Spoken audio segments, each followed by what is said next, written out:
കുറച്ചു മുന്നേ just A second മുന്നേ ഞാൻ കണ്ട ഒരു ഇൻസ്റ്റാഗ്രാം പോസ്റ്റ് എനിക്ക് വളരെ റിലേറ്റഡ് ആയിട്ട് തോന്നിയത് കൊണ്ടാണ് ഞാൻ ഇപ്പൊ ഈ വീഡിയോ ചെയ്യുന്നത്. എന്താന്നല്ലേ, നമ്മളുടെ ആ പോസ്റ്റിൽ പറഞ്ഞിരുന്നത് എന്താ വെച്ചാ, നമ്മൾ എന്തെങ്കിലും ഒരു കാര്യം ഡിസ്കസ് ചെയ്യാൻ അല്ലെങ്കിൽ നമ്മൾ എന്തെങ്കിലും ഒരു കാര്യം നമുക്ക് വേണ്ടപ്പെട്ടവരോട് ഡിസ്കസ് ചെയ്യാൻ തുടങ്ങുമ്പോൾ അവസാനം ആ സംസാരം മാർഗി അവർക്കത് ആർഗ്യുമെന്റ് ആയിട്ട് ഫീൽ ചെയ്യുകയും ചെയ്യും. ആ ആർഗ്യുമെന്റ് അവർ പറയുന്നത് നമ്മളെ സംസാരമല്ല, നമ്മൾ വഴക്കുണ്ടാക്കുകയാണ്, അല്ലെങ്കിൽ നമ്മളുടെ സംസാരം അവർക്ക് ഹേർട്ടാക്കി, അല്ലെങ്കിൽ നമ്മളെ കുറ്റക്കാരനാക്കിയിട്ട് ചിത്രീകരിച്ച് ആ റിലേഷൻ അങ്ങനെ എന്തൊക്കെയൊക്കെ സ്പാർക്സ് ഉണ്ടാവും. അപ്പോ എനിക്കതിൽ നിന്ന് മനസ്സിലായതും എനിക്ക് കുറേയൊക്കെ അനുഭവം ഉണ്ടായിട്ടുള്ള കാര്യമാണത്.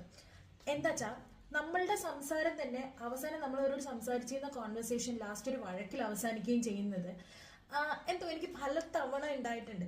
അപ്പോൾ ഇതിൽ നിന്ന് എനിക്ക് മനസ്സിലായ ഒരു കാര്യം എന്താ വെച്ചാൽ, നമുക്ക് അത്രയ്ക്ക് വാലിഡ് ആയിട്ടൊരു റിലേഷൻ ആണെങ്കിൽ നമുക്ക് പറയാനുള്ള പല കാര്യങ്ങളും നമ്മൾ പറയാതെ ഉള്ളിൽ തന്നെ ഒതുക്കി വെക്കുന്നതാണ് നല്ലത്. ചിലപ്പോൾ കാലം അതിനൊരു വഴി തെളിയിച്ച് അവരുടെ ഭാഗത്തായിരുന്നു തെറ്റ്, അല്ലെങ്കിൽ ഇതായിരുന്നു ശരി എന്നുള്ളത് തിരുത്തുന്നവരേക്കും നമ്മൾ മൂടി ഇരിക്കുന്നതായിരിക്കും നല്ലത്.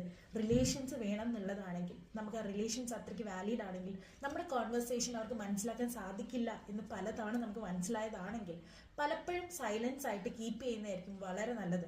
Because we valid relations more than arguments.